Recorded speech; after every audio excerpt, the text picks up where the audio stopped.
Okay, here we are at the loading screen for the round of 8 game DominateDominion.com League of Legends Dominion tournament number 69. This is going to be Sofanda Cox versus... Why so serious? Looks like the bands are going to be Pantheon, Kassadin, Wukong, and Kha'Zix. It is very, very appropriate to see Generic's team competing here in DD69. Okay, so let's talk about those... Summoner blockers. Yes, thank you, RheingoldRiver. Summoner blockers are activated. I'm talking about the chat bans real quick to go over them as briefly as possible. Otherwise, Half-Hearted will flame me in a thread on Riot's forums later on.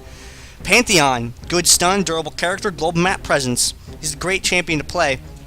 Kassadin, high mobility, long duration silence, good slow. Wukong, armor reduction, makes for great engagements initiations for your team. And Kha'Zix, Evolve Leap takes him over walls other champions cannot clear, and his damage is so powerful either A, kills someone outright, or B, does enough damage to force them out of the fight. We're seeing Nidalee, Amumu, Jace, Lulu banned at the champion select screen as well. Our tournament uses a 10-ban format, bans 10% of the champions, which at the time that we decided to make that rule, there were about 100, so that's 10 champions.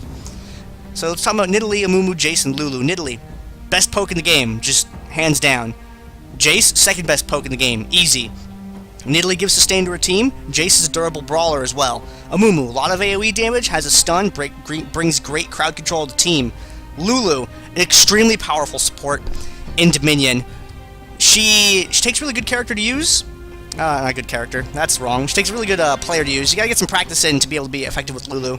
So, I highly recommend picking her up and playing her. There are worse things to deal with than Lulu, so keep that in mind when you decide to spend a ban on her, because that Lulu ban could be a Teemo ban.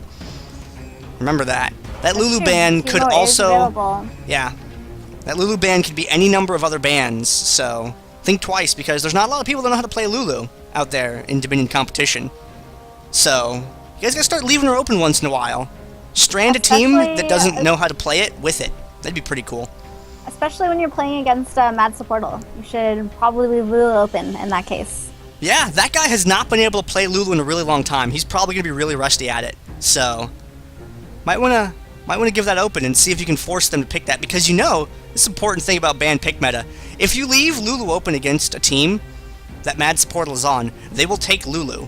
Which means you can plan around that. You will know, hey, he's going to pick Lulu for sure. And then you could pick the exact counter to Lulu if you know what it is. And then you can wreck Zemite. There is. We've talked about it. It takes a pair of champions and some coordination, but oh man, you can shut Lulu down pretty hard. Oh, how do you shut down Lulu? You're gonna have to play some games to find out, RheingoldRiver. Maybe check out a guide somewhere on the internet. Teach you about where Lulu's weak and strong. There's a few places on the internet you can find that out. You're supposed to inform your viewers when you're casting, and your co-caster counts as a viewer. I have the stream Hold on, I'm getting there. This is a long, elaborate way of plugging Zemike's Lulu guide on lolpro.com. So you guys want to learn about why Lulu is good and how to stop Lulu or how to excel with Lulu, go check that out. It's on the internet. There's a roundabout way of doing a plug. It's called a live read, you know? I didn't mean the shots fired at you. I'm sorry. Alright. Okay. We got a little off topic there. Zyra and Fizz. Zyra, a lot of AoE ability, lots of crowd control, and Fizz, very bursty character. Let's talk about picks. Teemo. That Lulu ban could have been a Teemo ban. He has, because Teemo is a boy, has a blind, good map control. Over the other side, we're seeing Sejuani and Jarvan. There's that Jarvan that you like so much, Rheingold. Yeah, Jarvan is just such a strong champion. We saw him do so much last week, and in previous weeks also, but especially last week. I think Jarvan had a 100% win rate out of the games that we casted. And so glad to see that. Sejuani on Jarvan, you can get a lot of damage down from the Flail of the Northern Winds, with them also being inside of the Cataclysm. And so Corki has been picked up here. Corki, I'm not sure I've ever seen on Dominion. Is that an AP Corki or an AD Corki? Well, that Corki could go either way. We did see AD Corki for a little while in the past, for a couple of weeks. But you usually see AP Corki more often than you see AD Corki, because there's far better champions for AD than Corki. But His AP damage is good, and he gives vision as well, and vision's very powerful in this game mode. So that's probably what I would expect to see off of that, but I'm not familiar with anyone on their team playing him in particular, so I don't know what to expect. Yeah, AP Corki is something that people have been playing recently. I'm still not sure how good I actually think it is. I think it's still a sort of gimmicky thing where, oh, you don't know how to play against it, so it's going to be really strong against you. But I really hope this is an AP Corki. I'm still kind of sort of expecting it to be AD, but we'll see what it is. There is an Annie pick. I am really liking the team composition so far from Why So Serious. I'm updating the title because I don't know if anyone did. So there we go. It'll be the round of 8 game, Sofanda Cox versus Why So Serious. I keep forgetting that I could actually change that. It's something I'm capable of, but I always forget to do. Sorry. Seeing Talon and Annie as well. Talon, great assassin. Bursty is good. And Annie, AoE damage brings a stun to the table. Tibbers gives vision. It's very important to remember that. Yeah, and I want to see a brand. I really want this last pick to be a brand. I don't know if they have a brand player on their team. Rebel's probably going to be more inclined to take Yorick or Mao. Mao's taken, so we'll probably see Yorick or Nasus from Rebel. Yeah, if it's going to be if the bot laner is last, those would both make a lot of sense. But I would love to see the Annie brand Jarvan combination, because you get stuck inside of that Cataclysm with Tibbers on top of you, and then Pyroclasm comes across, and you're like, I thought I had more than 0 HP, but I guess I only have 0 HP. Oh well, wait, I'm dead now. Oh no.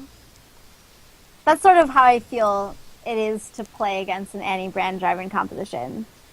Yeah, I want to talk a little bit about that comp for just a moment. Also, thank you, It's the MC in the chat. You are a really cool guy. Thank you for checking out the broadcast. So, seeing Jarvan and Annie, let me explain how this works to the viewers. When you take Jarvan, Brand, and Annie, you create a brick oven.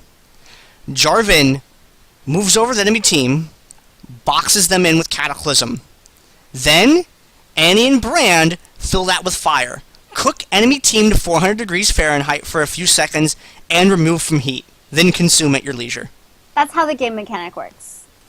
It's very, very powerful because it allows Pyroclasm to chain, it allows Tibbers' AoE to sit there and tick for a whole bunch of times. Incinerate, it's much easier to land that way. Both of those characters have stuns. It's absolutely awesome. Now, if you don't have Brand and Annie, you end up with a Toaster Oven instead, which, while functional, it doesn't cook nearly as efficiently.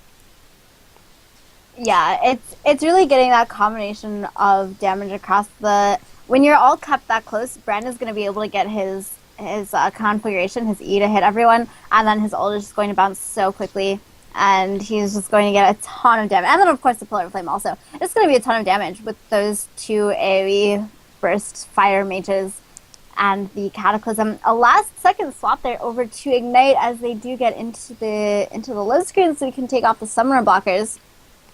And it looks like actually the final pick for Rebel Dragon was going to be a Nunu. So is that going to be Nunu in the bot lane? Absolutely. Nunu in the bottom lane is a very powerful champion. Infeed is known. Infeed from a #1 team in Dominion, Paisival and Child Support. He plays a lot of Nunu in the bottom lane. And Nunu is a solid character at all levels of ELO in Dominion. Might take a little bit of practice to get used to at first, but it's all about balancing your visionary procs and your sustain from consume, and you can last for a very, very long time in the bottom lane. It's a little bit more difficult to secure ganks as Nunu compared to some other champions, but if you have an AD coming down to gank for you like Pantheon or Wukong, you can throw a Blood Boil on them. Amazing. Also, for any VOD viewers out there, I want to remind you that we do this every week. Happens on Saturdays. We want to come out and hang out in the live chat. You want to hang out with us? Be one of these cool guys that's talking here? Do you want to be exposed to Timekeeper Law's amazing puns? All you have to do is go to twitch.tv/DominateDominion and follow the channel. Make sure you click that follow button. It'll send you a notification whenever the stream goes live. And on Saturdays, we do have this tournament. It is free to play in. Bring your friends, make a team, come out and play. If you were going to play Dominion anyway, why not have a chance at winning some RP in the process? Maybe get your game cast by us. And then you could say to people, hey, look, I play competitive Dominion. I think I know what I'm talking about when it comes to Dominion strategy. That is completely allowed because it would be completely true if you come out and play in one of our events. That's true. And that doesn't make you right, but it does. It is a valid argument strategy. Mm-hmm. Yeah, this is on the North American server. The signups are on Mobifier. You go to mobifier.com, click on the tournament section. It will show you where the link is at to sign up for Dominate Dominion 70. They're actually up right now for anyone who's a live viewer and wants to check that out. So bring your friends, come out and play. And looking at these summoner spells, Nerdok with the Ignite, that is going to be useful against Nunu at a couple of different times throughout the game. Nunu has a lot of sustain that happens over the course of the whole game, so it won't be useful during laning. But if he goes for a gank or something, it's really going to limit what that consume can bring back to him during a fight. So Teemo is a pick that we talk about a lot and don't actually get to see very much because we're talking about it almost always because he's banned. So what is Teemo going to do in this composition, and what are we going to expect to see him be doing? Teemo does a couple of things that are really cool. Number one, Teemo forces purchases by the enemy team. If the vision items in this game mode were not already important enough to get, against Teemo, you really want to get that Hextech Sweeper. That's something that you want to do, because the Hextech Sweeper will reveal Teemo's traps on the map and help you respond to them better. Also, the click effect from Hextech Sweeper and or from Grez's Lantern will also temporarily reveal traps for people to auto-attack down. Do not auto-attack a Teemo trap with a Moo. You cannot kill it. It will blow up on a Moomoo's face. This makes sense because you're headbutting it after all.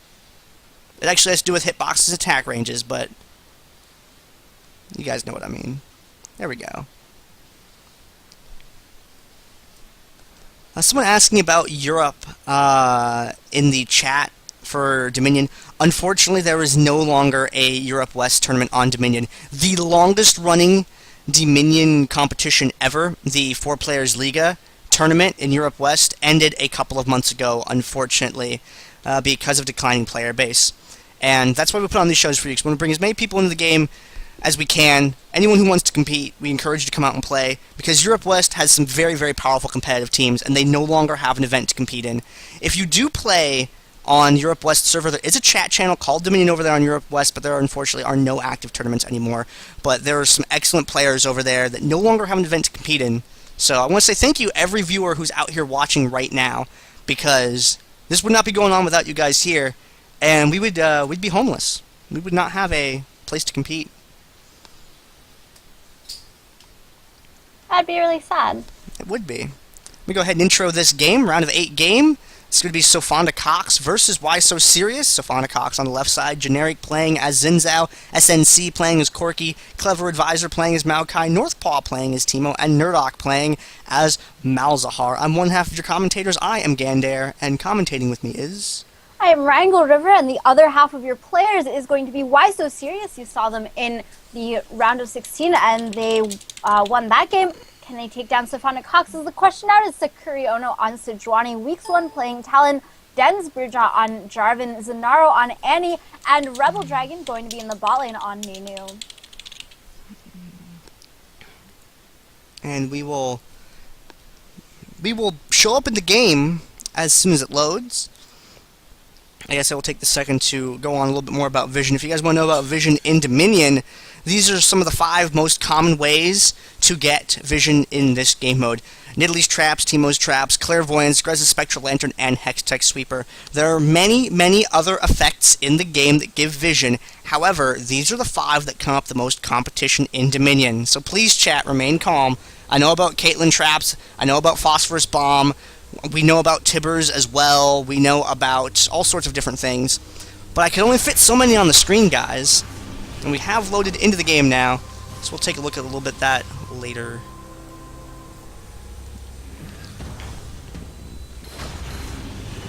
So we are loaded up into the game first purchases coming out. No clairvoyance from either team in this game, so no real reason to wait and buy. We actually have a Chalice of Harmony being first picked by Rebel Dragon there, so going for a lot of sustain on the bot lane. Something I don't see too much. Yeah, Chalice first happens occasionally. And it's not something that we see too often, but on Nunu does tend to like that because he does tend to be a little bit spammy down there in order to keep his health up. He is pretty squishy, doesn't come with a lot of defense built into his kit. He really relies on being able to recover health as his method of staying alive the most, rather than preventing incoming damage that would occur to him. Yeah, and so having mana sustain on Nunu is effectively having both mana sustain and health sustain because he does have that consume. If he decides to take points in it, then the cooldown does decrease, I want to say from 16 down to... No, 18 down to 13, I think. But starting out with a little bit of CDR, so will be even lower than that as the game progresses and she gets points into that skill. But the teams are running across the field. It's going to be Talon taking the drill, and Xin Zhao will be taking the midpoint on his side. So we may be seeing an AD Corki, and it looks like immediately they're going to cut in from behind. They're going to cut off Maokai from his allies. They're going to burst SNC immediately at the beginning of this fight, and not going to be able to Valkyrie away from that, unfortunately. Quickly, an imbalanced engagement up at the top part of the map. Bruise. Northpaw stunned by Annie, played by Zanaro, able to set that up, but his health potion, Northpaw is going to be able to get away from that. Chips in from the southern part of the fight. SNC back with the revive, able to put some damage in on the enemy team with his Gatling gun. Just barely able to take down Skuriono. Teemo's dot damage, picking up that killing blow there. SNC coming around from the back is able to take out Den's Bruja, but zoned away from the top part by Annie. Talon moves up to the windmill to begin a capture on it. Zanaro is getting a little bit low, and Weeks is not going to be able to actually capture this. Generic has come in from his revive. Sukuriona also from his. And Teemo, I think, did not die, still taking those health potions. Generic is getting kited back a little bit. There's a stun from Annie, and Jarvan comes and gets the EQ knock up onto two. Clever Advisor comes in from the backside. There's a twisted advance down on SNC trying to kite backwards, because when he dies, he is completely dead. No more revive. He's not taking a health potion. If only he'd been taking a health potion, I think he could have survived there. But Annie now with the Molten Shield, not going to be able to get the stun because Maokai is going to pick up the kill. Northpaw trying to get away. That is a double kill. And Teemo actually had already revived, so Sukuriona is kind of low, but I don't think Maokai is going to have quite enough healing for this. There's the Cataclysm Jarvan hitting level 6, and it's going to be an ultimate win for Why So Serious. I didn't know that Earth versus Grass had a super effective, but I haven't played Pokemon since Gen 2, so I wouldn't know. Zanaro in the bottom recapturing the Boneyard is able to pick up that point for his team. 3 captures in favor currently of Why So Serious. Middle of the map, SNC using his Phosphorus Bomb. Yes, I got the name right. And uses that to reveal that top portion of the brush. Weeks 1 not interrupted, unfortunately, and is able to secure the Storm Shield. Things going well for Why So Serious at the moment with that amazing first set of plays. Yeah, they had a great positioning there, completely cutting off Quirky. The stun onto 3 there. There's the Valkyrie out from Quirky, and Jarvan is just going to come in and drop his CC. He knows that he needs to get that CC, even if it costs him his life. Teemo was trying to channel, but can't anymore. Sukuriona is going to go down. Shutdown goes over to Xin Zhao, 3 Talon strike onto Talon, and Xin Zhao's still alive. Zanaro, the last one standing, fighting 1 versus 2 right now, no revives, and I think he's probably going to go down, try to get out, but the blind and the Twisted Advance will be alive. No, he is actually going to survive, because they want to recapture the windmill. Ooh, good play by Zanaro, kiting them away. They have to break off a different direction. The Twisted Advance is going to give him some trouble. He just needs to tag Northpaw and get the interrupt. Not sure how long he can delay for. That stun was going to help out a lot in that instance. Zanaro needs to circle around and get another shot in, but with a Twisted Advance from Mao, he couldn't do it. Yeah. Sidrani is going to be able to get here before they get the cap, I think, but they have minions coming in, and that's a huge wave, and the minions will certainly be able to get it. The Noxious Trap goes down, and the minions are going to finish up this cap, no problem. Teemo goes very, very low. Weeks 1 is going to come shipping with that Cutthroat, but Xin Zhao is here, so is Quirky. All of the armor struck Cataclysm, but when you have no follow-up for the Cataclysm, who really cares if you get them all stuck inside? You're just tricking yourself inside. Meanwhile, Malzahar, just such an effective pusher, has pushed Rebel Dragon off of the point, and she's actually going to fall there. Revive not available. And Sofanda Cox doing very, very well. There's stun on Malzahar. Annie will be able to pick up this 1 kill, but it's not going to do too much. It'll allow them to have their 2-cap back, but you really, really need a 3-cap. And Zanaro was able to delay up at the top long enough for his allies to arrive, but they did not have any wave clear to keep the tower neutral. Unfortunately, Zanaro taking this point back. Corki has arrived, is going to interrupt. A lot of damage coming out from Corki.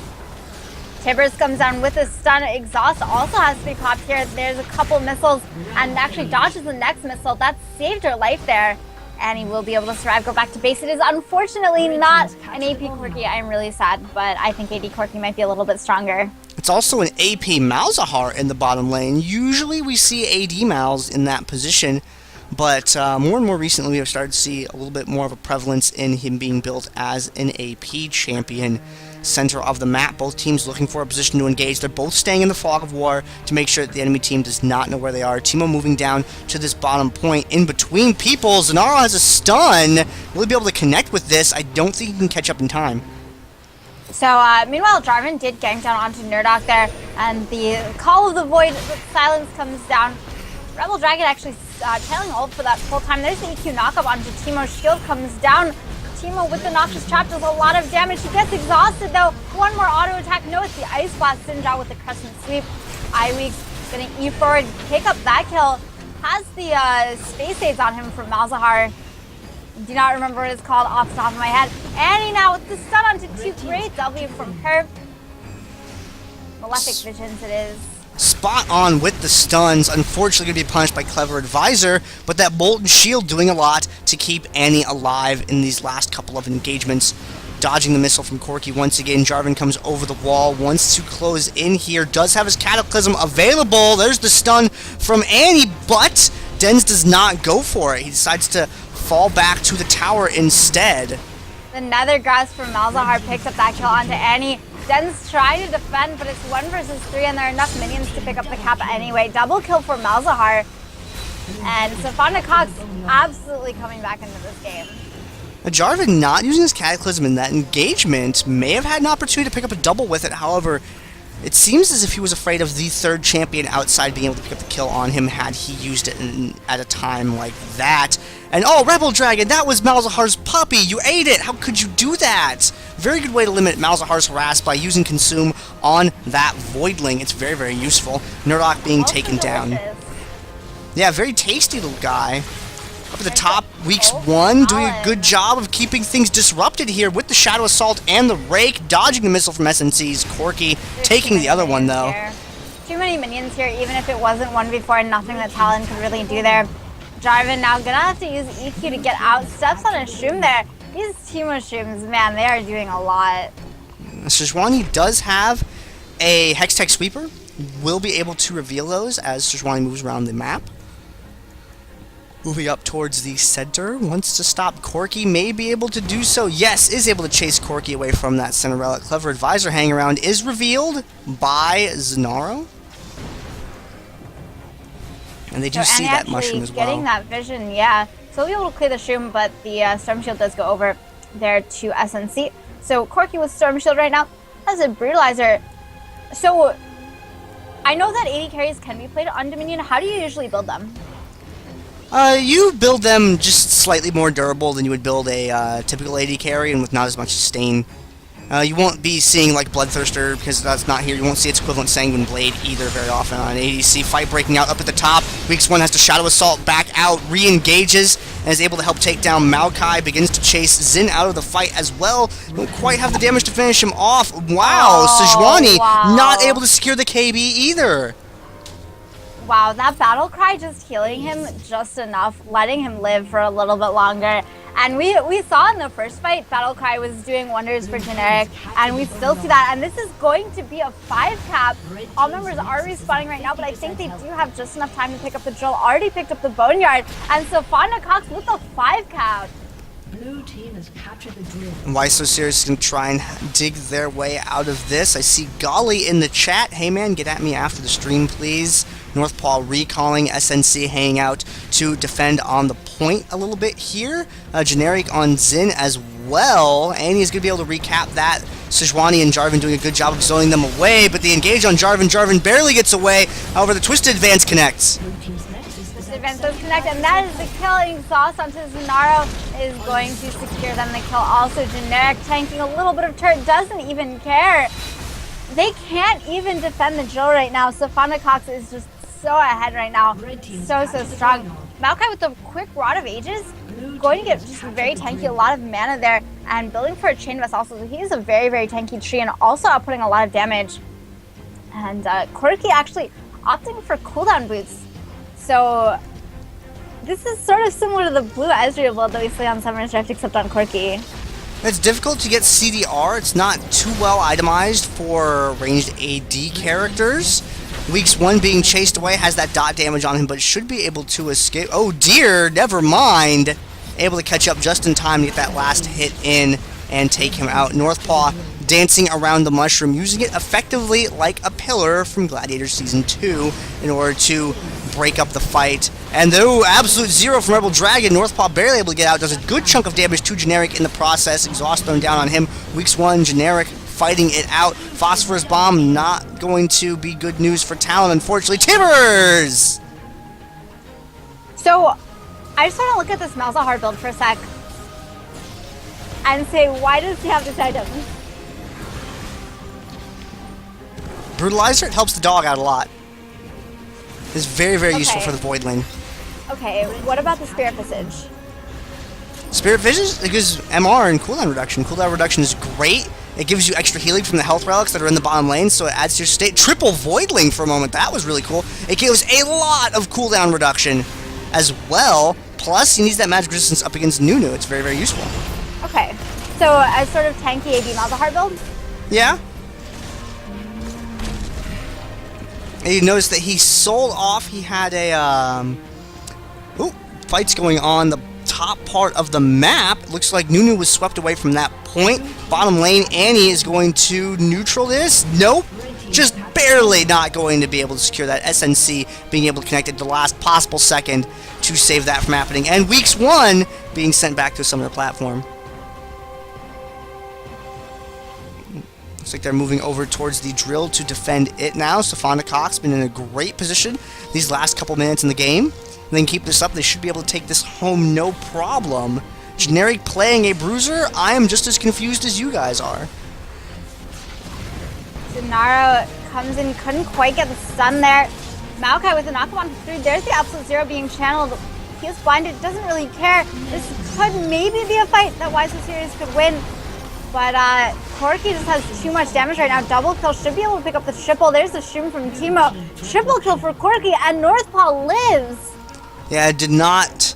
Nunu didn't survive long enough to get another auto attack in that may have taken Timo out. But with all the cooldown reduction on Malzahar, he's able to get a lot of Voidlings up in that bottom lane and use them to harass. Able to take down Weeks 1 with the Nether Grasp. Muramena has finished for Nerdak. That's a pretty huge power spike there, getting that item completed. Corky gonna peel off from capturing Generic.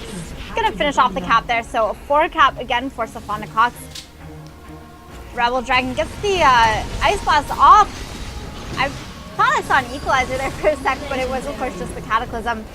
And Generic chasing down onto Annie. I don't think he can win this, but so much healing from his W not going to be quite enough. As soon as spells come back up from Annie, she picks up the kill. SNC low on mana, but Maokai is not afraid of anything. They're just going to keep chasing Annie, and 14 seconds, or actually not even 14 seconds, less than that, because they do hold the 4 cap. Not anymore. Weeks 1 capping the Boneyard here is not going to be quite enough because that only gives them the 2 cap. They do get it in time, but Sofanda Cox going to win anyway, moving on to the quarterfinals, taking down Why So Serious. I'm not gonna lie, but if Valkyrie and Equalizer happen on top of each other, I have no idea what's going on. Sofanda Cox securing the victory here in this round of 8 game. They are going to move on to the semifinals. Quarterfinals. Also known as the round of 4. Now it goes 16, 8, 8's quarters. Semis is 4. Semis. Okay. This is why I always say round of 16, round of 8, round of 4. It's a lot better than all those proper nouns. Nobody likes proper nouns. There was. That's why she, he, them, it, they were. That's why those words were invented. There's one less round this week than there was last week. I understand now. Carnival talk to Feedski.